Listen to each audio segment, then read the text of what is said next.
You know what time it is.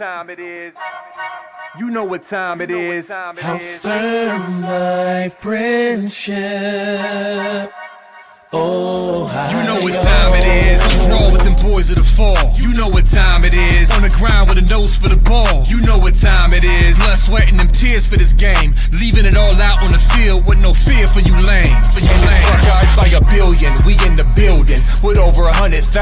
We represent from the uttermost to the public housing. If we don't play, all wide receivers got your secondary shook, so they cook them like Bobby Flay. Hey, stay out of my way and trust me, cause I know it's OH. Somebody please give this brother an IO. Come on. What up, Buckeye Nation? Welcome to the Buckeye Boys, where we talk about college football with real fans. I'm Devin. That's Mello. Sorry about the late show, but we're here. We made it. You know, I think Mello's got something he wants to tell everybody about his situation right now. So, Mello, go ahead. First off, my computer's doing some weird update that's taking forever. I'm going to have to get it to Geek Squad when I find time. And I broke my camera phone. It won't let me access the camera phone on my phone. So that's why you have a pictureless Mellow. I mean, for some of you, that'll be a delight. For some of the ladies out there, I'm sorry for breaking your heart.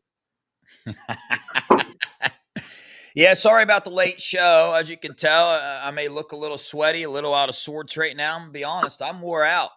I played a softball game. It got very intense. I ran around the bases a lot and played third, and they had me running all over the place. So, and I'm getting kind of old, man. So I'm wore out, but we made it. We got to break down this Ohio game a little bit, talk about some things that we saw that we like, talk about some things that we think might be changing. Might be some changes coming to this Ohio State roster. But we'll dive right into it. But first, chat, we appreciate you guys for hanging around, waiting for us in the chat. I've seen you guys in there super early. It's awesome to have a support group like you guys showing up and want to listen and mingle with the rest of the Buckeye family here. But, man, it's good to be a Buckeye right now. Coming off a national title, got Ryan Day, Matt Patricia, Brian Hartline doing a good job, loaded with talent. Recruiting is picking up steam. FYI, I'll be doing a little update for y'all on that, but I got some good news for some of those. Mello, it is loud, bud. You baking a cake? Oh, dude? you heard that? Yeah. I was pouring some water in my cup. Golly, you got a good speaker, man. But yeah, anyway, Ohio game, 39-7. We got 572 yards, held them to 181 yards. I mean, the first half, I think they had like 28 total yards and whatnot. So weird game. Obviously, this team struggled in the red zone. But Mello, let's start there. Just start with your overall thoughts about the game on the offensive side of the ball, what you saw that you liked, what you saw that you hope we improve on in the future. Man, to be honest with you, I didn't like the way it started. I didn't like that we weren't finishing drives. We were moving the ball frequently and easily with them. But what I really noticed was that Julian just missed a couple of passes that he should have had. And I mean, he's a young quarterback. It's only his third start. But overall, I believe he played excellent. I believe the offense is going to learn from this. And I'm waiting to see what they do on improvement week and how they show up out in Washington to execute. I don't think Julian will make the same mistakes in the next game going down the road. Yeah. Yeah, I don't either. I mean, I went back and watched some film and saw some areas where it looked like some players just weren't executing that well. You know, at first when you watched in the game, I wanted to get frustrated with Brian Hartline, but when you go back and watch it, there was some some cuts missed by some running backs. There were some, passes missed by Julian, and things just seemed a little out of whack. You know, Tegra getting that late hit call, J.J. Smith unsportsmanlike conduct. Like, there were some things that weren't going so smoothly, but it was good to see the Buckeyes hold it together and come out in that second half, even though it didn't look like they come out. The Bobcats instantly score on the second play of the drive with a missed tackle by, Low Styles. Coverage was good. He was all over him. Kind of a phenomenal catch and, missed that tackle. But overall, the defense absolutely lit it up. And that's very exciting to talk about. But I want to stay on the offensive side of the ball. And I just got to do something here, man. As you guys know, a while back, here on the Buckeye Boys, me and Mello, we've been fans of Philip Daniels for quite some time. Way back before the season ever started, we came on here and told you guys, watch out. At first, we told you, watch out, he's going to take Tegra's job. Well, that switched to, hey, man, he's, end up going to take Ethan Anianwa's job. Well, go back and watch that film. He was the highest graded offensive line on PFF, and I think the dude is just an absolute dog. I think he's the best offensive lineman on our team. I think he's going to end up the best offensive lineman on our team. And that is not downplaying any other offensive lineman, because Austin Saraveld tore it up. Luke Montgomery did some good things. We know he's a baller. Carson Hinsman as well. But I'm just a huge fan of the way Philip Daniels plays football. And I believe that he's going to be one of the best offensive linemen to come out of this group that we currently have. So our sources from inside the Woody were all over it when they were telling us that. They kept telling me, and we didn't want to believe it. We finally bought into it a little bit, and now it seems like everybody else is reporting on it now and saying, yeah, Philip Daniels is that dude. It's like, man, we've been hearing that for quite some time, but with what they paid Ethan and different things, and you go back and watch Philip's film at Minnesota, didn't play that much. You just didn't expect that from him, but I guess it runs in the family genes, and it just it goes to show you the development and the coaches and the three offensive line coaches that we have here at Ohio State, because the way he looked at Minnesota versus how he looked now is just, it's night and day. It's completely different. So speak to the offensive line, Mello. Absolutely. Michael, I have a question for you. I have a question for the chat. Do you believe that Ethan should be starting at right guard next to Philip Daniels? Or do you think Tegra should keep his spot? Well, that was the next thing I was actually going to bring up, because I don't normally like doing that, because Tegra does some good things. But as we know, in the offseason, Tegra was doing really good, but you still always heard about the consistency thing. Yeah. When Tegra is playing good, you can't keep him off the field. But it's the consistency with things. I think we know that by now. I think we know Tegra is a good football player, but it's the consistency. That block that he missed and got Julian through that interception. It's a very tough block for a guard to get. Very tough call in that situation, but he got the penalty.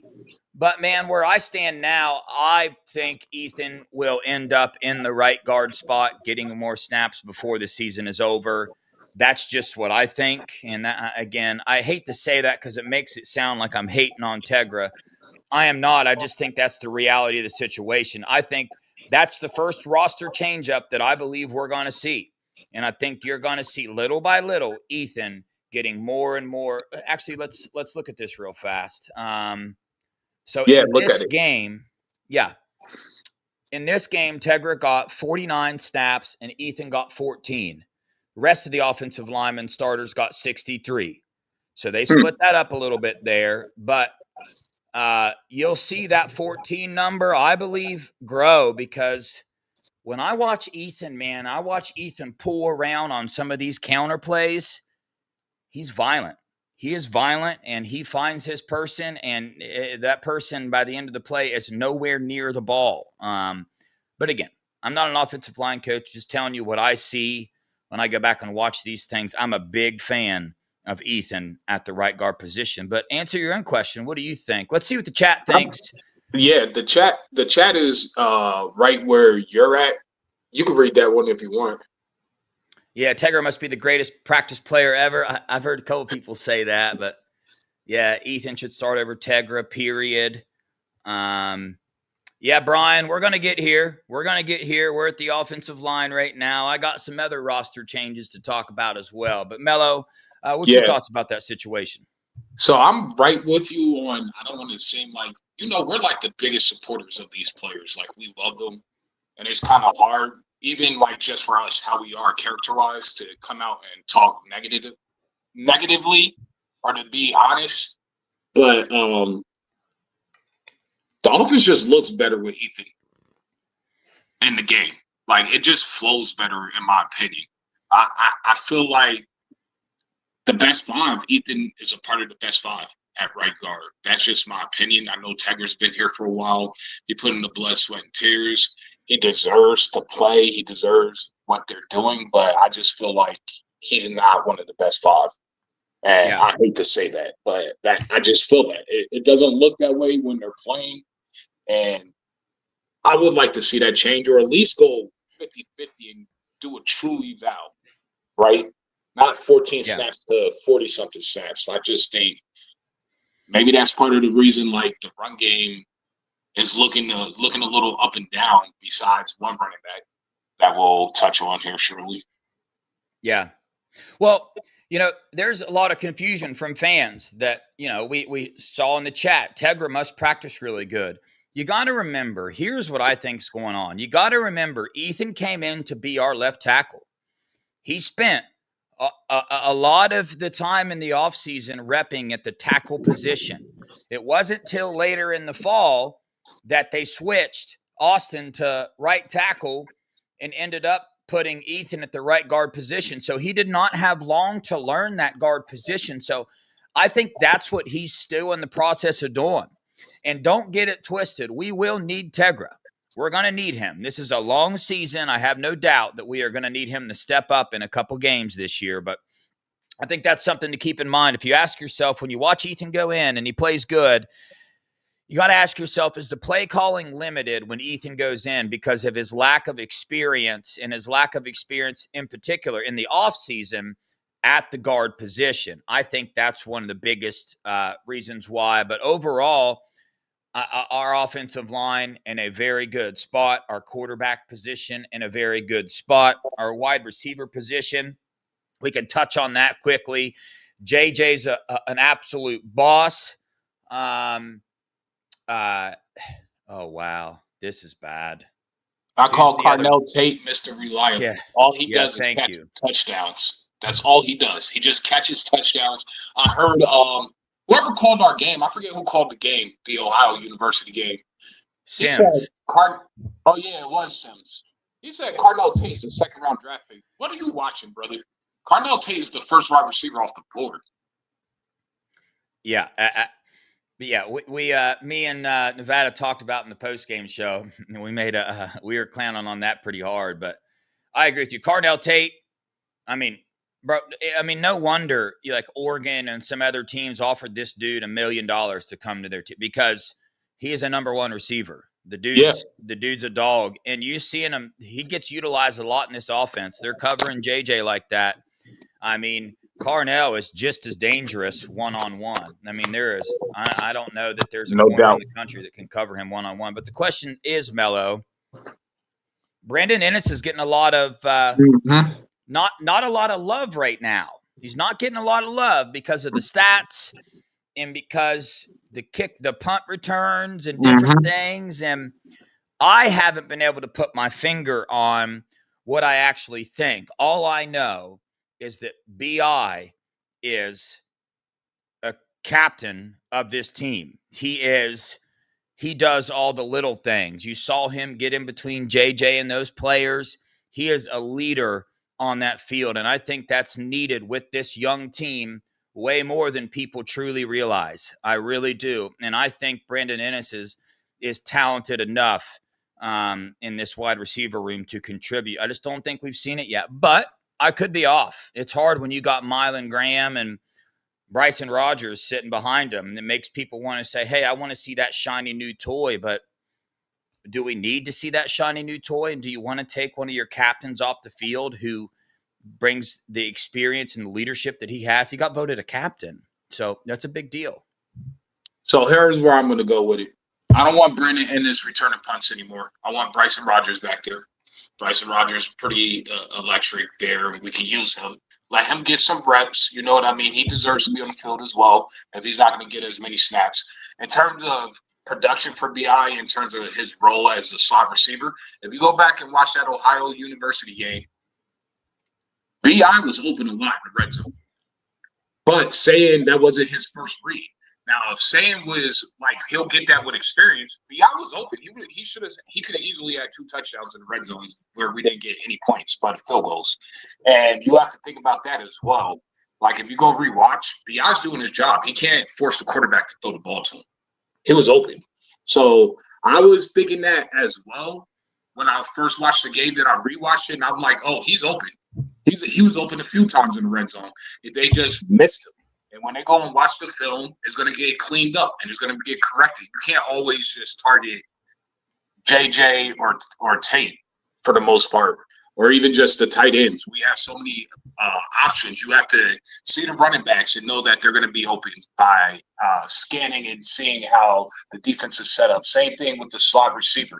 But that comes with experience. That comes with watching film. That comes with reps. So don't kill B.I. too much, because if it was Marlon Graham or Bryson Rodgers, they wouldn't have got the ball either because he wasn't looking for the slot. Yeah. You know what doesn't help B.I. is the fact that he is on punt returns. He had a really good return, but he's also made several mistakes. It's not his fault they keep putting him back there. I just think that there are shiftier other people that we can stick back on punt return, but that does not help B.I.'s case. If you ask me, that's where most this discourse is coming from in terms of Brandon Ennis, because the dude is an absolute – he's a baller. Like you're saying, he gets open, and I'm not there yet to say somebody needs to be starting over Brandon Ennis. I know that is not the hot take right now, but I'm definitely not there. I'm not even close to there. But where I am at, I'm officially all the way there.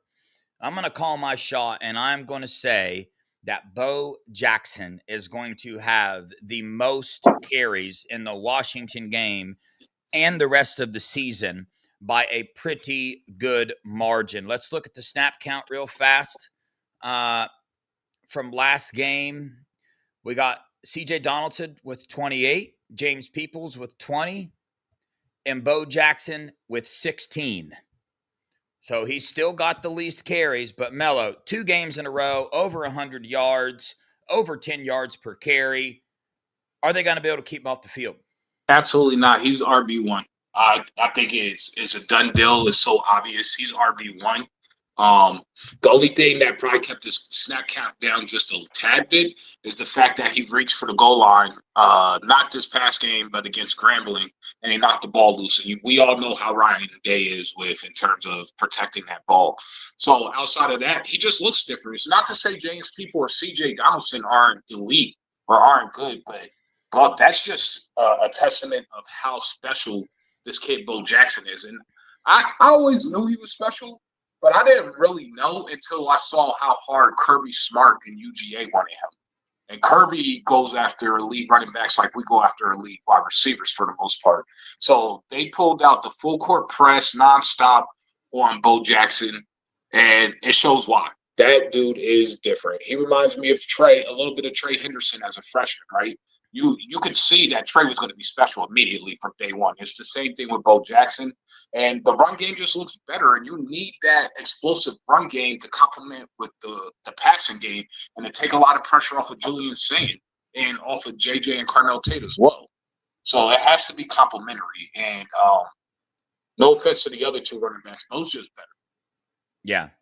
So we were on point with CJ. CJ is what we knew he was, a brute.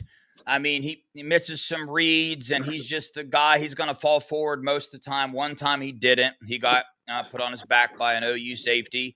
But I think what it is I didn't expect Bo Jackson to be ready like this in terms of the playbook and pass protection. He graded out the highest in pass protection out of all the running backs. Oh, that's interesting. Yeah, and I was just wrong about Peoples. I thought he was going to be more ready, and he's not. He's just not where I thought he would be with his vision. Do I think he can get there? Yes. I just don't think it's there yet. He came out in the second half and had some better vision. But yeah, Bo just has that. They're not going to be able to keep him off the field now. It's over with. I'm calling it. He's going to have the most snaps in the Washington game. There's no way they can't see that at this point in time. But I like the way the coaching staff are handling the situation and giving all 3 of them reps, because you want to make sure this freshman understands he's got to earn it. Like, he has to earn it. That's a huge deal in this Buckeye culture. Let's see. Tight ends doing their thing, man. Best tight end room in the country. So they're absolutely doing their thing. Max Clear with the touchdown. I want to hit on the red zone. I want to say something real fast, Mello. I want to say that it was really frustrating to see Bo Jackson get all these large chunk plays. And I get that you want to rest him after that. But then you take Bo Jackson, your best running back, out when you get down in the red zone. That was a little bit frustrating for me to watch. And also, I think when you get in the red zone and the quarterback is not a threat to run, it's going to make it tougher. Now, there was a lot of people open, right? Some holes missed, some penalties, some mistakes made. So we can't put it all on the running back. The quarterback can't run. But I vote to put Lincoln Keenholz in the game on some of these red zone areas and make them respect the run. I really think that we should do that. Not that they needed to bring out all their weapons for the OU game. They're not going to show their hand now, but I'm just saying I wouldn't be surprised if they got a couple packages for him coming up. Yeah, I agree with that. In terms of Bo down in the red zone, I get what you're saying, but at the same time, I'm going to throw CJ probably in there just because of the size and strength and the experience.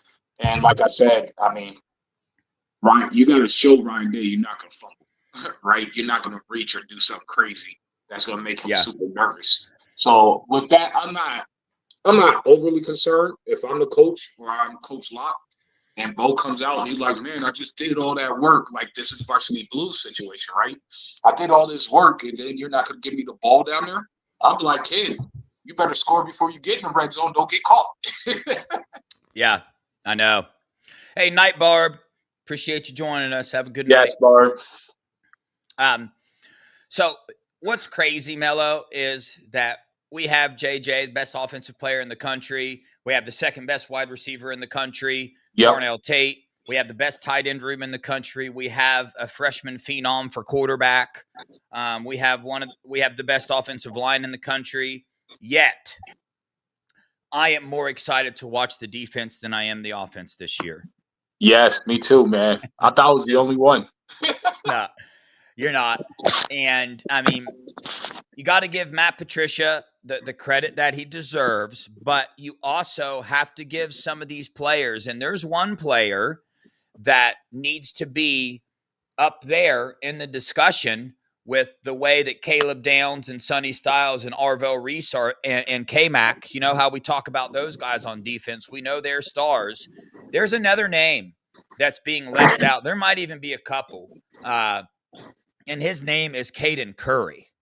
His name is Caden Curry. That dude has just been an absolute wrecking ball. He just has in every single game. Matt Patricia moves that joker all over the place. Nose guard, wherever, defensive end. He moves him all over the place, and he is relentless. He was hands down the defensive MVP in the OU game. I said it during the game about third quarter. I was like, dude, this dude's MVP of the game. Go back and watch the film and watch what Caden Curry does. So, Mello, see, my on MVP that goes to the Block O, Sonny Styles, the highest graded linebacker in the entire country for the weekend.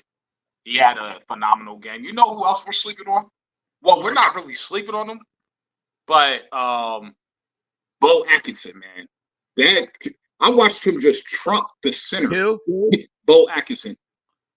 Oh, yeah, dude. He trucked the center and destroyed the – man, our D-line – listen, I didn't have it on our bingo card that KJ and Edric might be the two weakest links of the D-line thus far. And I'm not saying that's what it's going to be. I'm just saying up to this point, there's a case to say that Bo and Caden Curry and obviously K-Mac is a monster are all playing better and having better seasons up to this point, right? That just bodes well for the D-line because we know KJ is going to eventually start stepping it up, and he did do a lot of good things as well. But we know that's coming. We know Edric is going to come. So, I mean, this defense is just phenomenal. There's no weak links anywhere on this defense, not even when you sub the starters out. No, it's kind of weird, Mello. You never would have guessed that we're going to be fine on the defensive line. I don't know if anybody's been telling you that for quite some time now. I guess I'll give ourselves a pat on the back because, No, we are, because we're the only ones that said that, literally. Yeah. We're the only ones that said that. You go any other place you want to go, they did not say that. They were talking trash about our defensive line, and it was literally only the Buckeye boys telling you that the defensive line was not going to be a problem. Yeah, so much so that Edric Houston did not play in the first half. It was Tywan Malone and Will Smith. It was Tywan Malone in there to start the game. He got 18 snaps. Tywan Malone Jr. Will Smith Jr. got 22 snaps. He got the most snaps out of any defensive tackle in the game. Edric Houston came in the second half. So I am convinced that something happened with Edric. That was his punishment. I don't know what it was. I'm doing some digging, trying to find out. Might have been those penalties. 2 false starts last week. Yeah, the penalties from the last game or whatever. But let me tell you something. Okay, so we got Caden Curry's a dog. Kenyatta Jackson had a tackle for a loss. He's a physical freak, and he's going to get it together. Bo Atkinson, killing it. CJ Hicks, as far as PFF grades go, he's been one of the highest defensive linemen on the PFF grades that we have, which is pretty exciting to see. Then you got K-Mac, who is a first-round defensive tackle.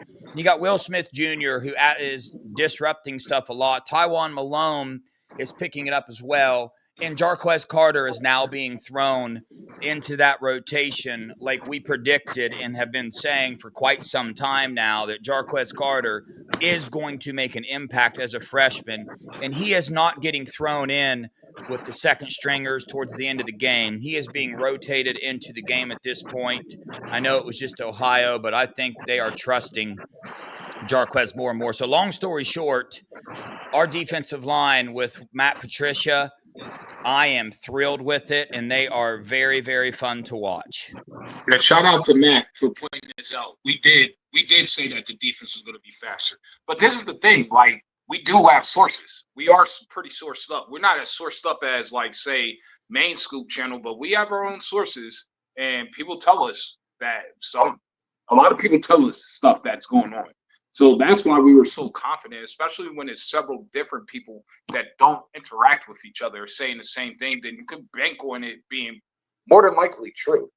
So that's where me and Devin were coming from. And then just using your eye test and seeing what happened. It's common sense that we're going to have one of the best O-lines in the country when we had our 2 best O-linemen miss most of the season. And we went on a national championship run, the hardest pathway possible. Only an idiot wouldn't be able to predict that. But, I mean, I guess there's a lot of those out there. Paul Feinbaum said that Arch Manning was going to be the best thing since Tim Tebow, and we all see how that worked out. Yeah. Julian saying is what Paul Feinbaum said Arch was going to be. So he just got the name screwed up. He meant to say Julian Sand, but he just kept switching the names up. But linebacker position, Arvell Reese is just stupid ridiculous. I mean, that is a pretty fast running quarterback that he just absolutely closed the gap on one of these plays and batted the ball down. I mean, the dude looks like a Steve except for he's 6'4", 250 pounds. I mean, and Sonny Styles, the block out, and Peyton Pierce, and also Riley Pettyjohn getting in there as well and doing his thing. He will also Riley's snaps will also keep increasing as the season goes on. So our linebackers have to be having an absolute blast. Our front 7 are having a blast this year. Play for Matt Patricia with the scheme that he is using. These guys have got to be having a blast compared to Mr. Grant last year. So I got a question. I agree with everything you said. We have the best linebacker room in the country. I think it's by a wide margin. But my question to you in the chat, and Lisa, I see what you're saying. He's more than good enough to win us another natty. He's going to be in New York City. That's my prediction for Julian Sand. But my question for you, Dev, and for the chat, please feel free to answer this. Say we go back-to-back, right? Which I think we will. We're going to go back-to-back, right? Does Arvell Reese come back for that three-peat, or does he go to the NFL? Because that dude is balling. Listen, I'm telling you right now that we watched what Ohio State did last year. I know what Ohio State paid JT and Jack and some of these other players to come back. That Ohio State will push all of their money at bringing these players back before they will touch putting any money in the transfer portal or in their recruiting class. They have a lot of money. You know, we know that as fans, we get mad at them for not spending money on recruits all the time, and they don't spend money on recruits so they can spend money and try to get players like Caleb Downs, like Arvell Reese, like all these players to come back. I don't think you'll be able to keep them all back, but I bet you there's more than one surprise at some of these Buckeyes that stay back, because you also got to incorporate the brotherhood and the culture that is in this program right now. And they're in the city of Columbus, so it's not just nil from Ohio State. I mean, Reese can make a crap ton of money if he stays again with as popular as he's going to be at the end of the season. He's going to have deals just flowing left and right, and he will be making millions of dollars, if you ask me. But Yeah. you know, all right, secondary, Mello. We all know Caleb Downs, right? But my dude, bro, it's Jalen McClain, man. When he put that hit on that dude, he's probably my favorite player in the secondary right now, and I just love watching him play. I love that the dude's a sophomore in there doing what he's doing.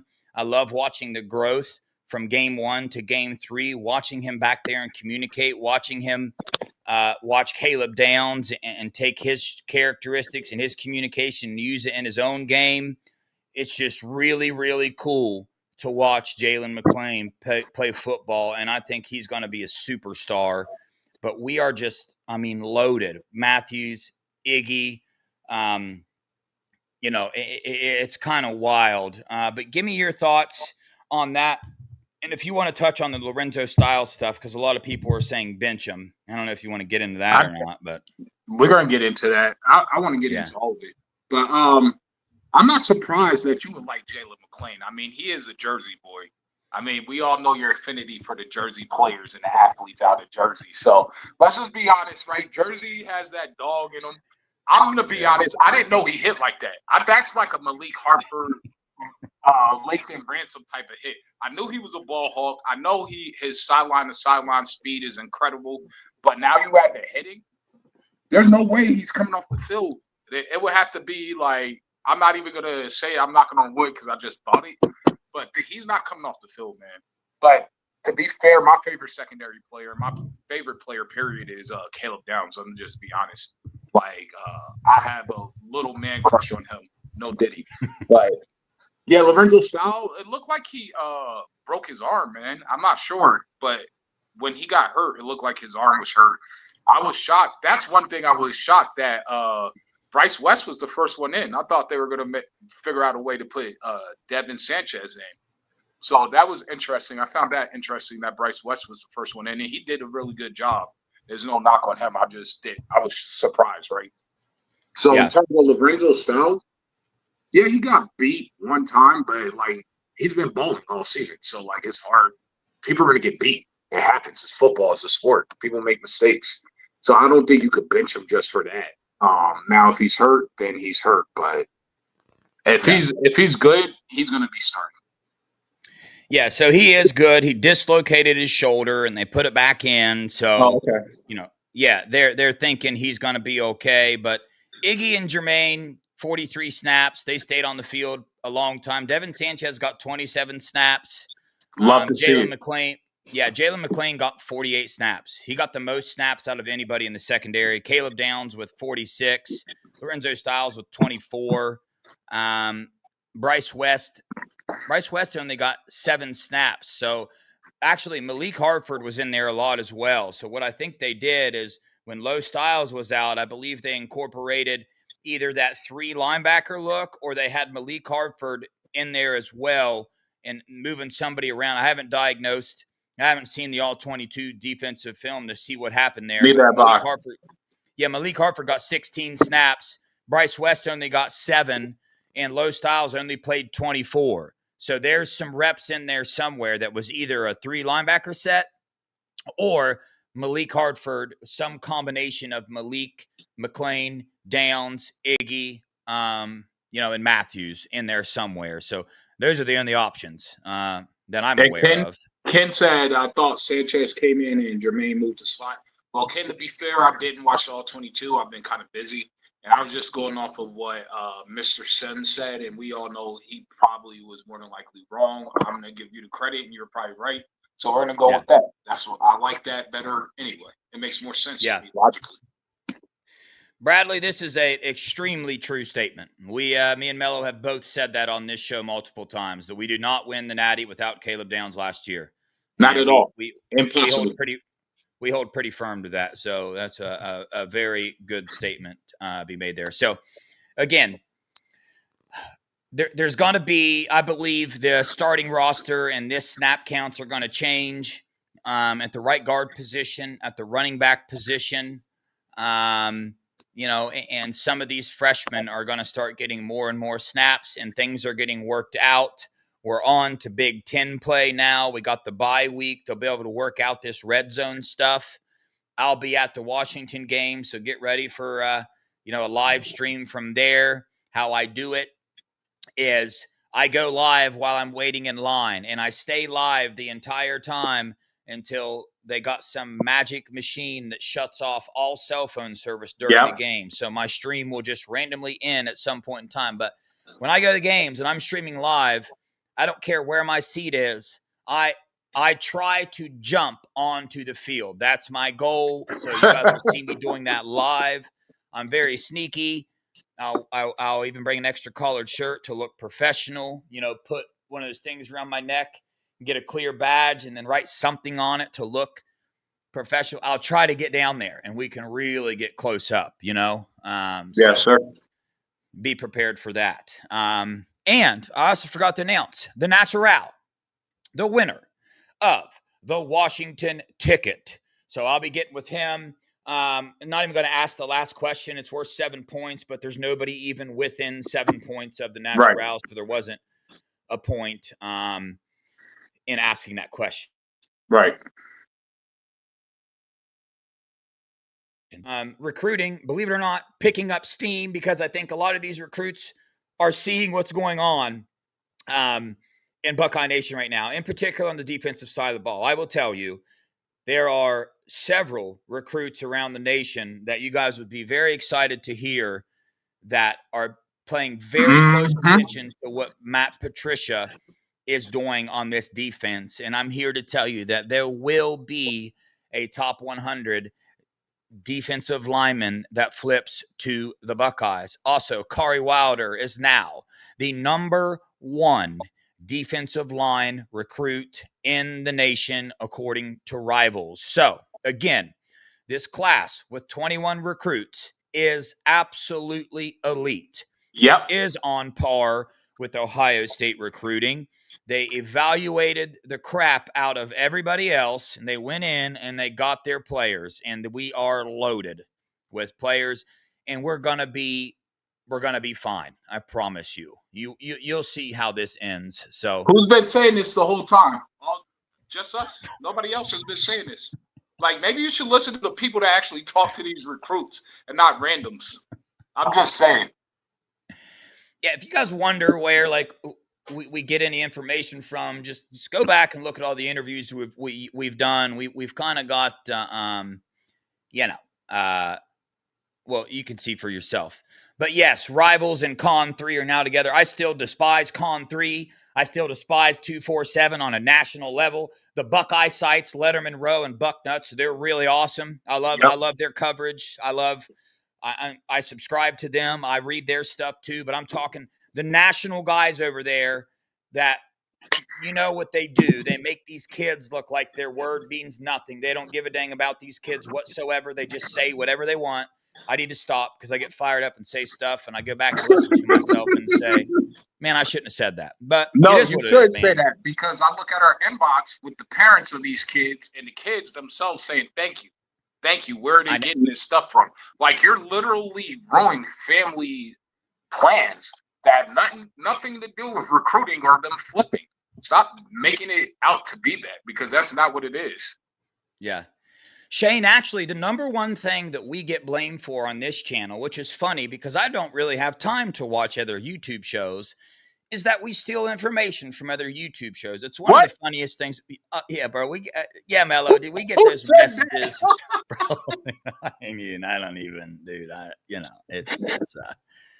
It's great, Oh, man. Believe it man, or you're not, well done. guys. Believe it or not, there's a couple YouTubers that could have the same idea that we have or be talking to the same people. There are other people that talk. We're not the only ones that have sources and that get things right and all that stuff. So, we could be, or we could be talking to that YouTuber that you think we're stealing from, and we could be swapping information. So it's, I love it. It's great. I love this. I love this YouTube world. I love Buckeye Nation. Try not to pay attention to negative stuff because me and Mello told you 100 times, we do this for fun, man. We do this for fun. It's a highlight of our day. It's a disconnect from the real world. Get in here with you guys, talk football, talk to these recruits. Got some Eric McFarland's coming on. I've been texting with him. Somebody else is coming on, 2028 safety, Epi's cousin, which, by the way, the Buckeyes have 4 offers out to the rest of Epi's family.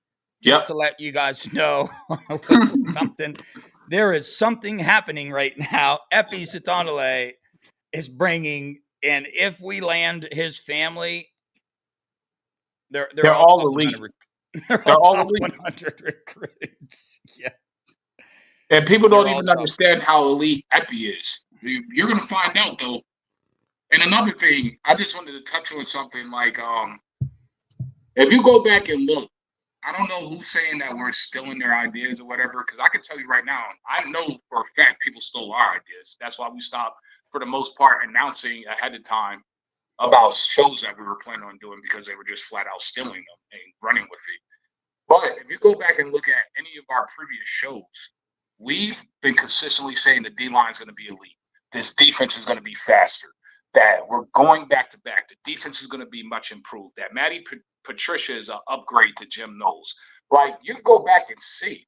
So, I don't know who's saying that we're stealing their stuff, but if they're podcasters, I guarantee you, if you go back, they'll be like, oh, why'd they hire Matt P? The D-line and defensive tackle position is going to be terrible. This team, there's no way the defense is going to be better than last year. So, why would we even steal your stuff? Because you guys are retarded anyway. Sorry, I didn't mean to say that. I'll take that back. But you guys are not that intelligent anyway. Why would we steal your stuff?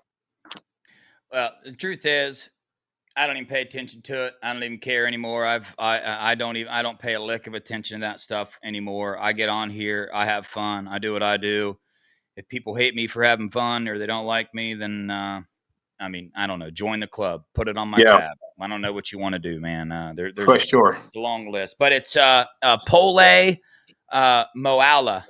Pole Moala, 6 foot, 165, 2028 safety, was at the Ohio game. Epi's cousin. He'll be coming on the show as well. I texted him today, had a conversation with him. Seems like a great young man. So we'll get him on as well. So, Mello, any closing thoughts? Any closing statements? Hey, listen, we're going back to back. We told you this defense was elite. The defense we're going to ride out while the offense fix the little kinks, because they're not really struggling.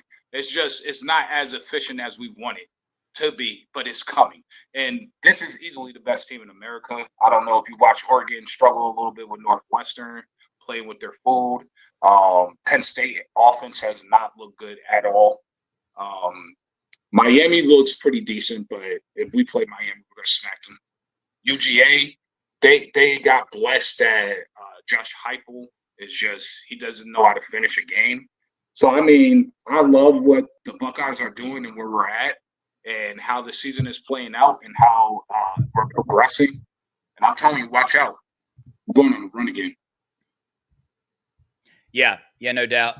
Mark, appreciate that, man. Yeah, we're a family here. I love, telling you guys information that we get. It's not even our information half the time. It's somebody else telling us information. So it's, we, I guess, can kind of take credit for it, but the most part we can't, because we're getting told it by other people. But yeah, man, we love you guys. We appreciate you guys for watching.